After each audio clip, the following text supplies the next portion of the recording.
Joining us now, Ylan Mui of the Washington Post. She's a financial reporter, and one of the things she covers is the Federal Reserve. Good morning. Good morning, Pedro. We're at the point where Ben Bernanke is going to be out as head of the Federal Reserve. What happens as far as his tenure now? What is he trying to do as far as how he's managed the role? Yeah, well, right now, Ben Bernanke is scheduled to lead the Federal Reserve on January 31st. That's when his term will end. And he's really sort of in a stage of trying to understand what his legacy will be. Obviously, will be known as the person who helped the country avert the next Great Depression. He made some very bold, decisive decisions in the midst of the financial crisis that helped save the economy. More controversial has been what he's done since and where he sort of led the Fed. He just gave a speech actually this week in which he really tried to clear the air because there's been a lot of misunderstanding and miscommunication between the Fed and the markets and the Fed and the public over how it's trying to ensure that the recovery will be sustainable. So he gave a big speech in which he said, hey guys, you know, I want to make sure that you all understand what we're doing and really try to explain the difference between the two of the Fed's big policies right now. It's short-term stimulus program in which it's buying $85 billion worth of bonds each month, and it's control of short-term interest rates, which is a program that it says will probably stay in place for quite some time. And so on the overall topic, if I understand it, some of the write-ups is about transparency and what Ben Bernanke has done as far as letting the public, or at least those in the know about the Fed's actions. That's exactly right. You know, historically, the Fed has been known as a very secretive institution. You know, back when Alan Greenspan was chair of the Fed, there were stories about how investors used to look at the size of his briefcase to determine what he was going to do in the marketplace. Those days are over. Now the Federal Reserve has press conferences after its meetings. They issue regular statements. Ben Bernanke has even met with teachers. He's given lectures to college students. They've really tried to open up and try to demystify the Fed. Now, the problem with transparency is that sometimes you're also kind of airing a little bit of your dirty laundry as well. So the Fed is actually not run by one person. Though people associate the Federal Reserve with Ben Bernanke, he's not the guy who's running the entire show. The Fed is actually made up of 19 officials from across the country that form the top ranks of the Fed. And they all have very different opinions. They often disagree with each other, and those disagreements are being aired more publicly now, and that's sometimes causing confusion over what the path of the Fed's actions will be. Our guest is going to talk about other aspects of the Federal Reserve. You heard her talk about Ben Bernanke, but if you want to ask her questions specifically about Mr. Bernanke and possibly who will replace him, here's your chance to do so. 202-585-3880 for Democrats, 202-585-3881 for Republicans, and 202-585-3882 for Independents. Tweet us at C-SPAN-WJ, email us at journal@cspan.org. We have a bit of that speech that you were talking about, so we'll let him tell his own words about what he's doing, and then you can comment on it. All right. I began my time as chairman with the goal of increasing the transparency of the Federal Reserve and of monetary policy in particular.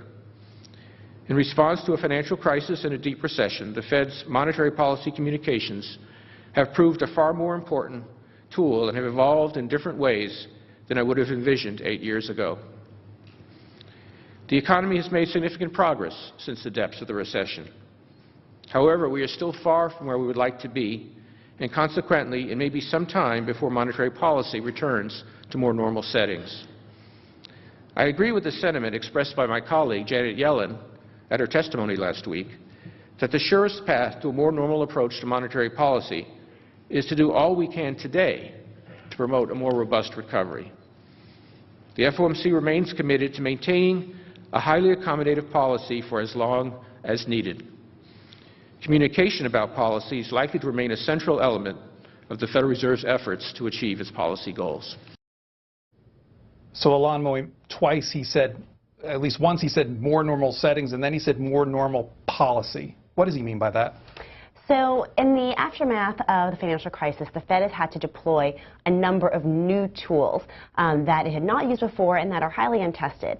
Typically, the Federal Reserve shapes the economy by setting interest rates, short-term interest rates. And that is a tool that it is very familiar with. It knows how it works. That is its normal setting. But now the Fed is using a variety of things to help boost the recovery. So in addition, we have those, in addition to the short-term interest rates, we also have its $85 billion bond buying program that I mentioned earlier, and it's also using something called forward guidance. That's where the Fed tries to shape the economy, influence interest rates simply by speaking about them. So, for example, the Fed has promised that it will not raise interest rates until the unemployment rate reaches at least 6.5%. Just by saying that, the Fed is hoping that it's giving investors assurance that, hey, these easy money policies are going to be around for a while, and so, therefore, interest rates will remain even lower. Whether or not that works, that's what the Fed is testing right now. And so it's hoping to one day not have to use these additional tools to boost the recovery and go back to the tool that is most comfortable using and most familiar with. And when you said that, it reminded me of what you said about Alan Greenspan saying that even, so afraid to say anything about policy because you would see it on Wall Street, you would see it among investors, and it seems like a total sea change now as far as what's going on today. Yeah, and the Fed is still learning a lot. One thing that we've seen is that sometimes they've been surprised by the reaction of the markets to the things that they've said in their attempts to provide forward guidance. So earlier in the summer, the Fed had started to indicate that it could pull back its bond buying program, actually start to reduce the level of purchases. And markets just freaked out over this. Wall Street went crazy. You saw stocks plummet. You saw yields rise. You saw interest rates go up by as much as a percentage point. And that was exactly the opposite reaction that the Fed wanted the markets to have. The Fed has been trying to say, when we finally reduce our stimulus, the reason will be because the economy is getting stronger. But what the market heard was, we're not sure these programs are working, we want to get out. And so that made investors really nervous. So there's been this miscommunication, this misunderstanding between the Fed and the markets that has real-world impacts for homeowners, for car buyers, for businesses. And the Fed is really trying to figure out how do we manage that transition, how do we manage our communications. Yeah, there's even a headline of a Reuters headline from yesterday say stocks rise as worries on Fed taper cool, and then the dollar gaining as well. Exactly, exactly. So when investors feel that the stimulus is going to be around for a longer period of time, that makes them that makes stocks rally, et cetera. So the Fed has been, Bernanke's attempt on Tuesday was to really try to sort of ease the markets into the idea of one day our stimulus will go away, but it won't be the end of the world. Ylan Mui, who reports on financial matters, including the Federal Reserve for the Washington Post, our guest until 8:30. Brian from Salt Lake City, Utah, you're up first. You're on our independent line. Good morning. Yeah, printing money ain't going to do no good. It just devalues our dollar. China won't buy our debt. Ben Bernanke, just fly a helicopter over and dump money on it. And new gal, she's going to do the same thing. So just hyperinflation's coming, people. Get ready. In fact, I'll follow up with a tweet from identifies himself as Sea of Tranquility, who says, how can the Fed avoid significant inflation after all these QEs? Are they just delaying it now, and how? Well, currently, inflation is not a concern. Inflation is actually at, I think, the lowest level since 2009. So current inflation, not a problem, but certainly the concern that the Fed's policies could lead to inflation down the road, could destabilize the financial system is one of the big debates the Fed is facing. As I mentioned earlier, the Fed is made up of 19 officials with many different viewpoints. Several officials within the Fed, the head of the Richmond Fed, Jeffrey Lacker, the head of the Kansas City Fed, Esther George, these are folks who have raised these very same concerns and are worried that the costs associated with the Fed's programs are too great and outweigh the benefits. Right now, they remain in the minority. As the caller mentioned, the likely successor to Ben Bernanke, Janet Yellen, she's currently the #2 at the Fed. She will likely get the top job. She's been one of the most vocal supporters of the Fed's easy money policies. So they are likely to continue, but this chorus of critics is growing stronger as well. Is there a way for the public to find out what these meetings are like amongst the 19 and Ben Bernanke as far as what they say about policy issues? Yes, there is actually. At the end of each meeting, they release a statement, a very carefully worded statement about what they decided to do at the meeting, who voted for and who voted against it. Those statements are public. They're on the Federal Reserve's website, federalreserve.gov. And after every other meeting, Ben Bernanke holds a press conference where folks like us get to ask him questions, and they're aired on places like C-SPAN, so folks can tune in. But that has really, I think, sort of helped increase the level of conversation, level of discourse about what exactly the Fed is doing. You know, he's always asked a range of questions from, you know, how long will he stay in office to questions about monetary policy. Do you have to be an economist to understand these press releases? Interestingly, actually, I did a little experiment myself where I ran some speeches from Bernanke, Greenspan, and Janet Yellen through a readability score to see, you know, what the level of writing of the speech was. And what I found was that actually to understand Bernanke or Greenspan's speeches, you had to have a college education. Bernanke's was actually the most difficult to understand. It ranked at a grade level 16.9, which would be a college graduate. Greenspan, surprisingly, was a little bit lower. And Janet Yellen's, you only need to have a high school education in order to understand the speech that I put through the score. Here is David from Ohio, Democrats line. Good morning. Good morning. First, I'd like to compliment Chairman Bernanke for doing a wonderful job on the economy. According to the Dallas Federal Reserve, the economy took a $14 trillion hit, and by providing liquidity, as they have been with QE2, they're gradually working their way back, and hopefully in the next 3 to 5 years, this will be all taken care of. But they've helped out the corporations and the banks, and they provided 0% interest, but it's now time they have to work on the other end where the consumers don't get stuck with 20, 30, and 35% credit cards, 15 and 18% personal loans, and basically what I would call a massive violation of usury. I was in the banking business in the 70s, and we were scared to death to have any loan over 8% because that was considered usurious. They've got to get back to the moral compass. No rate in this country should be over 8%, and when you can borrow money at 0% and charge 8%, that's an 800% markup. So I think the caller brings up a good point about the impact on consumers. One of the big criticisms of Fed policies is the Fed's policies just helping Wall Street, and how much of it is trickling down toward Main Street. We'll say the Fed does not set credit card interest rates directly. It sets a benchmark rate that banks then use to base other interest rates off of. But certainly, the impact on consumers is one that is very important. As we mentioned before, some consumers have been seeing mortgage rates increase because of the volatility of the Fed's decision, because of some of the miscommunication in the markets. And one thing that the Fed has said is that the way to help the people who are at the bottom, the people who don't have a job, people who may not even own homes, who may not own stocks, is by ensuring that the recovery itself is sustainable. So their sort of view is that a rising tide will lift all boats. Now the question is, does that actually happen with 50% of homes not even owning stocks? But the Fed is aware that there is a problem with how quickly some of its policies can trickle down to the average American. Bill is from Pennsylvania, and Bill is on a Republican line.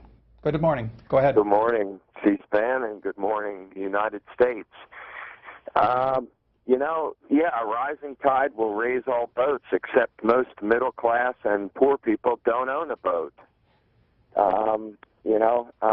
Isn't it really true that $85 billion a month is an enormous amount of money, over $1 trillion a year, and that this really constitutes a bailout of Wall Street? The average American isn't seeing any trickle down.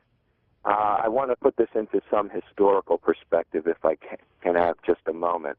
The Federal Reserve has been in effect for 100 years. Happy birthday, Federal Reserve. And in that time, inflation has taken the value of $1. Now you need $23.7, $23.70 to buy what $1 used to buy. And whenever inflation and hyperinflation is mentioned, all you get is, oh, inflation isn't too bad right now. The real risk of what the Fed is doing is putting our economy on heroin. One of the things that is challenging for the Fed is that even though it has launched a bevy of new weapons in the fight against the economic recession, its tools are still quite blunt. It can control or help shape the macroeconomy, but has a tougher time influencing the microeconomy. So that even though it may try to lower its benchmark interest rate, again, that trickle-down effect that we were talking about, that the caller talked about, takes some time to work through and may not even occur at all. So the Fed is less able to impact things such as the long-term jobless rate. It is less able to impact things such as the African-American unemployment rate, less able to impact things such as, the fallout from foreclosures. So, that puts the Fed in a tricky situation where, yes, they are sort of pulling the levers of the economy, but they don't have all the specific small tools in order to fix the problems. What the Fed has said is actually that, we've got a problem in Washington as well. The fiscal situation that the country is facing is certainly not helping the economic recovery. The cuts from the sequester, the government shutdown, et cetera. So those things are providing headwinds to the economy. At the same time, the Fed is trying to goose the economy. So you have these two forces sort of counteracting each other. What benchmarks does Bernanke have to see in order to lower the amount that we're putting in and change policy? Well, that is literally the trillion-dollar question, as the caller just mentioned. So they've been, the $85 billion a month, one of the Fed officials actually said that he could estimate the program expanding to be $1.5 trillion by the end of the day. What benchmarks are they looking for? What they've said is something very vague. They said they're looking for substantial improvement in the outlook for the labor market. What exactly does that mean numerically? Yeah, exactly. A lower unemployment number to a certain extent, or? Well, so at first that's what they were saying, a lower unemployment number. But the problem is the unemployment rate has been falling, not necessarily because people are finding jobs, but because people are leaving the workforce. Not the situation we wanted to see, and something that was an unexpected development. Payroll job growth of 200,000 jobs a month, that's been another possibility floated out there. But we saw that, because the numbers were very uneven. We had 300,000 jobs one month and like 90,000 the next month. So some of the Fed's attempts to quantify exactly what they are looking for have backfired, and so the Fed has pulled away from that and just gone back to its more vague criteria of substantial improvement in the outlook for the labor market. Is it fair to say that because we're putting so much money, it's a skewed picture of America's fiscal condition?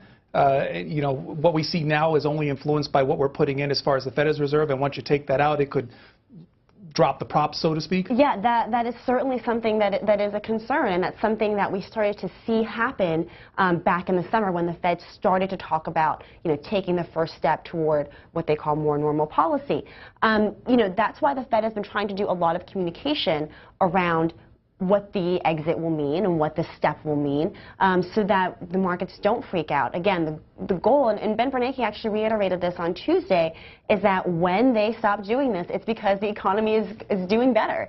Right now, the economy is not unequivocally doing better, and it's not unequivocally doing better for different segments of the economy as well. And so that's why there's this debate, and that's why there's this confusion, because the picture looks very different to many different people. Ilan Mouey of the Washington Post joining us to talk about the Federal Reserve. Here's Perry, Annapolis, Maryland, Independent Line. Hi. Yeah, I was just wondering, first of all, how much is it that there's a deficit on the books of the Federal Reserve? Secondly, they talk about printing money. I've never understood, they don't have a printing press there, so they buy bonds. And they buy bonds, I guess, treasuries and mortgage-backed securities. But how do they do that? I gather it's just an entry in their books, and then they use the reserves of America's private banks to back that up. And in other words, they've used that money that's there, so to deal with leverage. The capital requirements of banks at 8 or 9, whatever it is, 6, 7, 8, 9%. Anyway, I guess it's the mechanics that puzzle me. And when people talk about printing money, it's not literally true, and then how do we how are they going to get out of this? I'd appreciate your answer. Well, actually, I think the caller understood it pretty well. Number one, the Fed's balance sheet is about $4 trillion right now, so that's about 3 times the size it was before the financial crisis. The other thing that he said was that the Fed is not literally printing money, and that's exactly right. It does not have a printing press, though it does actually design the currency that we use. So. However, the Fed operates by increasing bank reserves. So, we're no longer on a gold system. Our money is not backed by gold. Our money is just money because we say it's money. And so the Fed can credit the reserves of banks in order to purchase these bonds, in order to purchase these mortgage-backed securities, and increase the amount of liquidity in the system. That doesn't mean that there's more dollar bills floating around.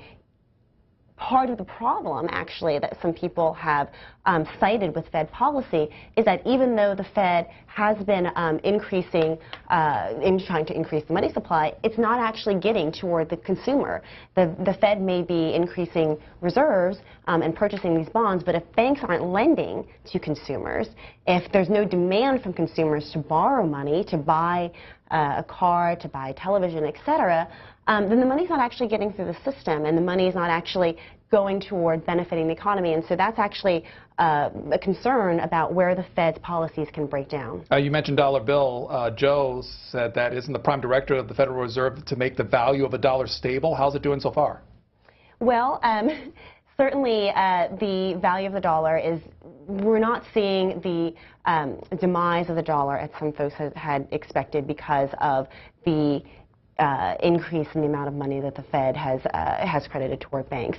The Fed has said that it is not its fault, or it is not its responsibility, that other countries have pegged the value of their currency to the dollar. However, certainly it understands that in many emerging markets, this is a concern, that as, if the dollar falls, et cetera, then that could affect currencies around the world. But the Fed has said that its primary focus is the U.S. economy, and it will do what it needs to do in order to stimulate the economy, promote a stronger recovery, and that ultimately, if the U.S. economy is doing well, that's the best thing it can do to help countries across the world. On our Democrats line, here's Lawrence from Forney, Texas.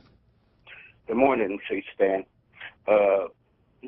It's the same old deal about the Fed. I think Bernanke has done a great job, and I'm glad the lady explained that it's 19 people that make these policies. And it all goes back to Republicans and Democrats in the Congress and Senate not creating jobs. So no matter how the policy goes, if we don't have more people coming into the job market, then none of those policies are going to work. So that is what we need to do, and not people come on and start criticizing Republicans, Democrats, but work together. Thanks, caller. One of the challenges for the economy has been exactly what this caller talked about, the number of people who are getting jobs and the number of people in the workforce.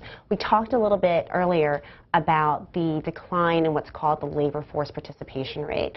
Part of the reason for that is demographic. There's fewer people in the workforce because America is aging, more people are retiring, more people are going to school instead of going straight into the workplace. So there are demographic and sort of longer-term reasons for the decline in the participation rate. But there's also a troubling trend, which is that a lot of people are leaving the workforce because they simply become so discouraged about their possibilities of finding a job that they say, never mind.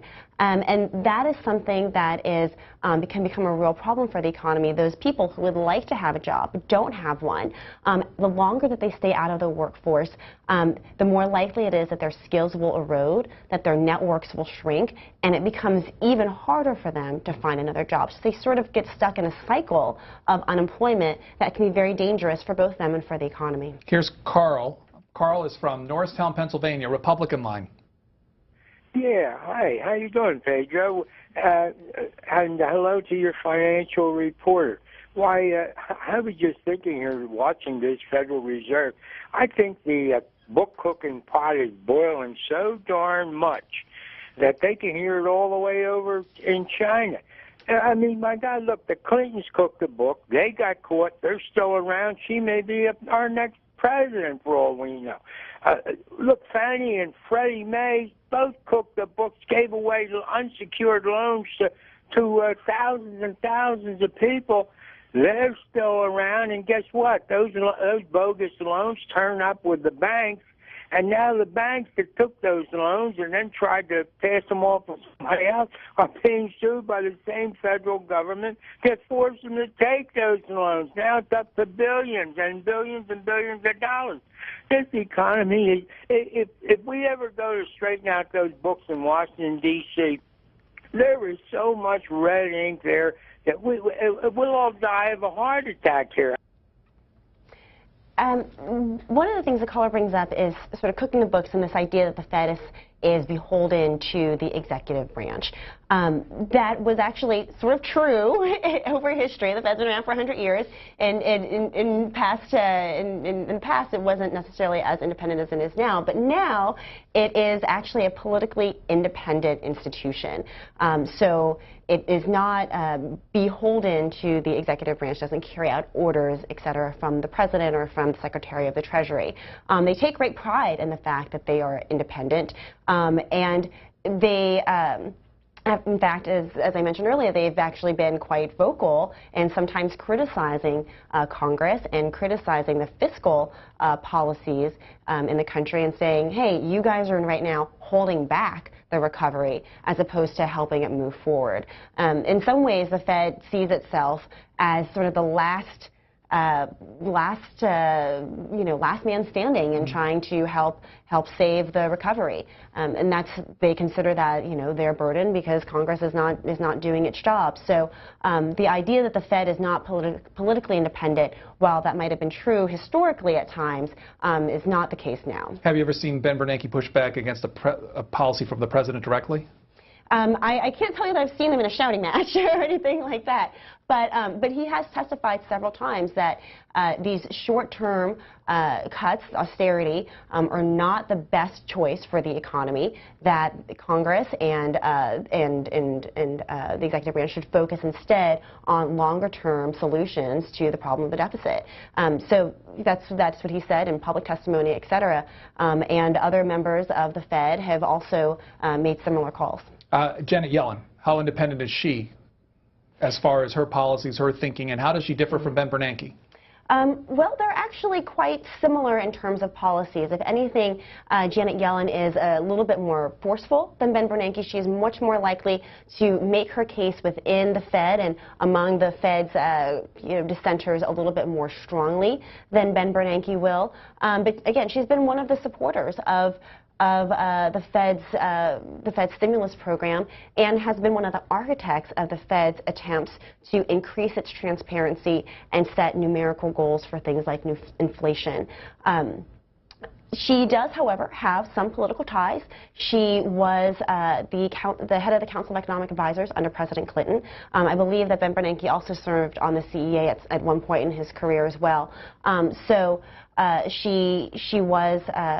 She did have some role in the previous administration, but she's never been quite a political animal. In fact, during her nomination process, when the president was deciding who to pick, sort of the rap against her was that she wasn't part of the president's inner circle, and so she wasn't her first choice because she had not been the close advisor to him that the president's other pick had been, who was Larry Summers, who had been Treasury Secretary.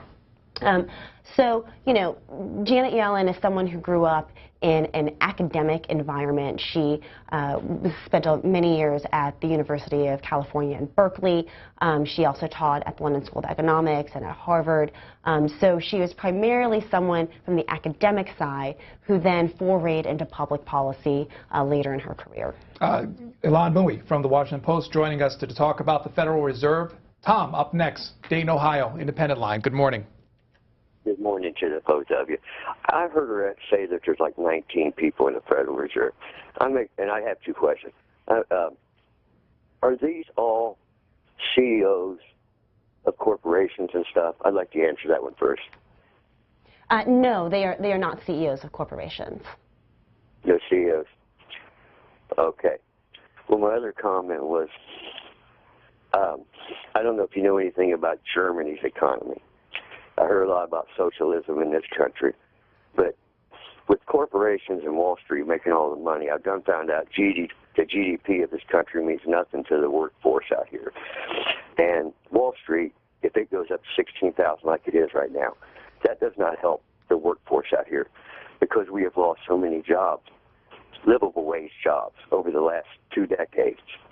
And I've seen now that Germany, on all their multinational companies, they take the profits made overseas, and like Alaska, they give all the Germans a check every year. I ain't wanting nothing given to me.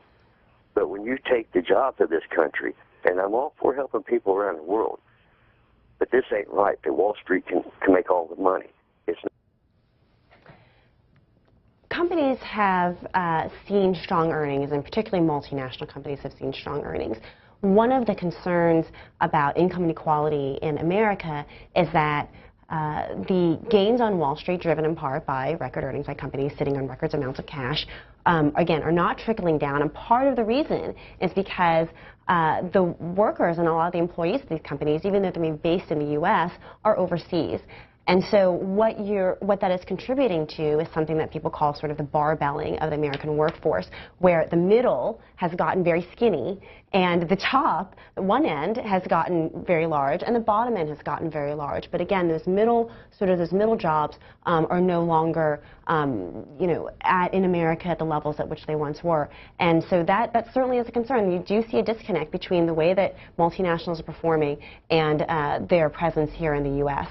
Clarify a little bit. You talked, the caller asked about if CEOs were the head of the 19. Who comprises them? What's their backgrounds generally? How would you define them? Mm-hmm.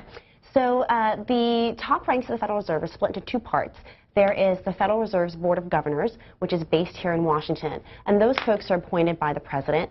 So they include Ben Bernanke, Janet Yellen, et cetera. There are 7 of those.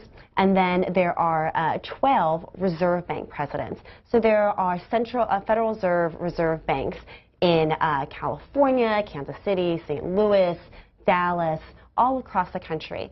And the heads of those banks are chosen by a sort of complicated mix of a board of directors of the banks, which do include CEOs, but also includes some input from the Federal Reserve's Board of Governors as well. So the folks that are chosen sort of run the gamut. Many of them are academics. Janet Yellen, for example, was the head of the Federal Reserve Bank in San Francisco. The head of the Federal Reserve Bank in Minneapolis was sort of a wonder kid who I think finished college at 16 or something along those lines. But they also are taken from banks as well to ensure that there is a representation from the banking side. The Federal Reserve is also in charge of supervising banks, both small community banks, as well as some folks with a history, of working at larger banks, such as Timothy Geithner when he was head of the Federal Reserve and Bank of New York. So there really is a diverse group that does include academics, that does include people from industry, but they are not people who sit. I think what the caller was suggesting is people who sit on the head of Goldman Sachs, for example. That's not quite how it works, though they do try to make sure that they have representation from sort of all the sectors that they oversee. Here is Richard from Kansas, Democrats line. Hi. I want to, wouldn't the Federal Reserve's policy have been enhanced by a fiscal policy that went along with it, like investing in infrastructure and scientific research and a smart grid, instead of worrying so much about budgets?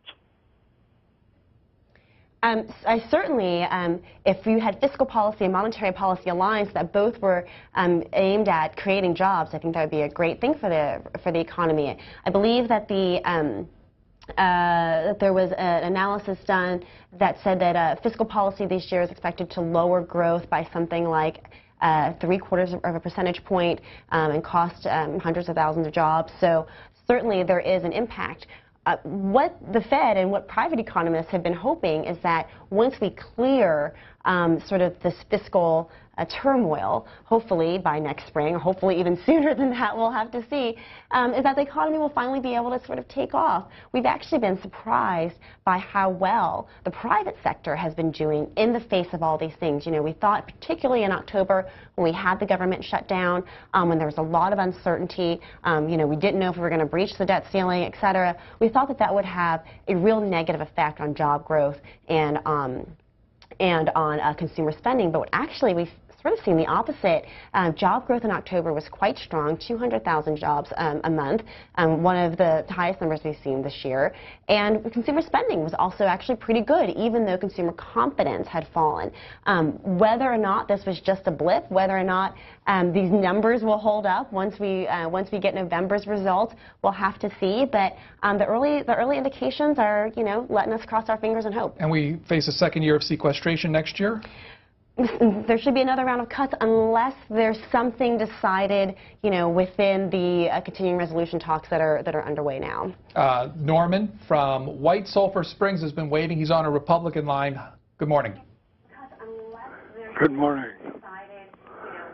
I would like to ask the young lady about the possible monetary change to the Bitcoin that we hear so much about.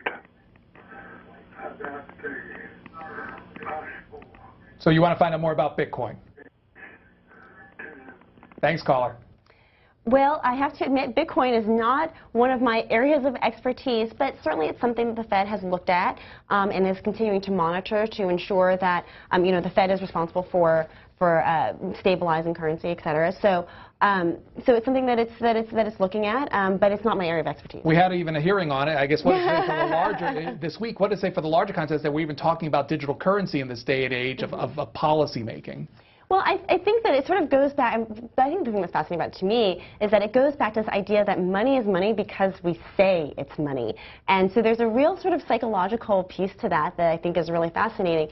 And I think that Bitcoin is a really interesting example of the ways that people barter and trade, et cetera. It sort of reminds me of a story about what currency is used in prisons. People use cans of mackerel, you know, in order to purchase items, et cetera. So there's no limit to what we can use in order to exchange goods. Here's Kenny from King George, Virginia, Independent Line.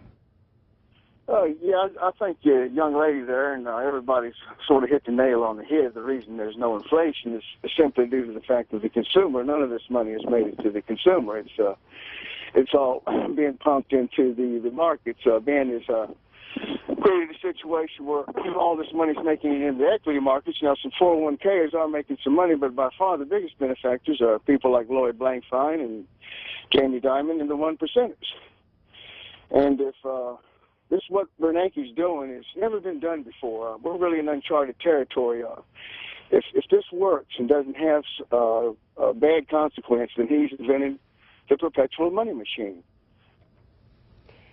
He made a good point about why inflation currently is low. Again, we mentioned that there are concerns even within the Fed that inflation could rise in future years. But right now, there is a recognition that it's at one of its lowest points. Part of that is because the economy is weak, and so there's weak consumer demand, there's weak inflation.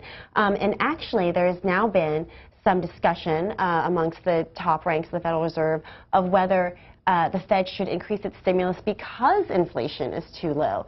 So the Fed, on one hand, fights high inflation, but on the other hand, it says it wants to fight inflation that's too low as well. And so there has been some push among some officials, particularly Jim Bullard of the St. Louis Fed, to say, hey, if inflation's too low, we should be doing something about that as well. Let's take one more call. Al, Middletown, Delaware, on our Democrats line. Good morning.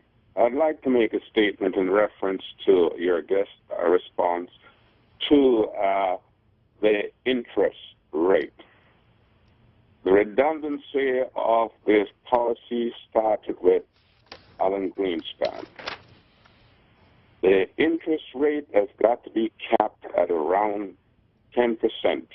That would bring about at least a 2% increase in the overall economy redistribution of funds. It is simple. But all this that she's dealing with is theoretical, not practical. The economy needs a cap on the interest rate and to restrict the banks from continuing to act freely on whatever areas of development they want to do. They need to be controlled. The Federal Reserve is not doing this. The Congress is not doing this. And the American people are enslaved by this interest rate. So, once again, the Federal Reserve does not set directly consumer interest rates, but it certainly is a part of it. There actually has been legislation from Congress and attempted regulation by other consumer agencies over the interest rates that credit card companies and other lenders charge to consumers. And there was actually a really big push in around 2009, a few years ago, to sort of stem the tide of rising fees, rising rates, et cetera, as consumers face a lot of difficulty paying off their bills. Those efforts, known as the Credit Card Act, have helped lower the amount of fees for consumers who are riskier. However, there was some backlash against that because what the bank said was that, we have to charge these higher fees to some consumers because they're risky, and that allows us to provide consumers who are in good standing lower fees and lower services. When the banks had to cap its fees on risky consumers, they then said, we have to now raise our fees on consumers who are in good standing. So there was some rebalancing of the way that credit card companies and other lenders priced debt to consumers that was a shift in the industry. But some folks say it's worth it because folks who are at the bottom of the barrel were facing a really hard time and being saddled with debt that they could never dig their way out of. Is Janet Yellen a sure bet to become the next head of the Federal Reserve? Never say sure, but as sure as you can get with this Congress, particularly because of the changes potentially to the filibuster rules. But even before then, she has significant support from Republicans, including Tennessee Senator Bob Corker. Her pathway is quite clear toward confirmation. We're estimating that vote will take place after Thanksgiving, perhaps in the first or second week of December. Has Ben Bernanke hinted about what's next for him? He has not exactly hinted. He was actually asked on Tuesday during his speech whether he'll be at more Nationals ball games next year. He's a big baseball fan. He said that he's been with the Nats since when they were losing and they were winning. He'll be there no matter what. But we don't know what his next step will be. Sounds like he'll be a Washingtonian, though. Ilan Mui with the Washington Post. She's their financial reporter who reports on the Federal Reserve and U.S. monetary policy. Thank you. Thank you.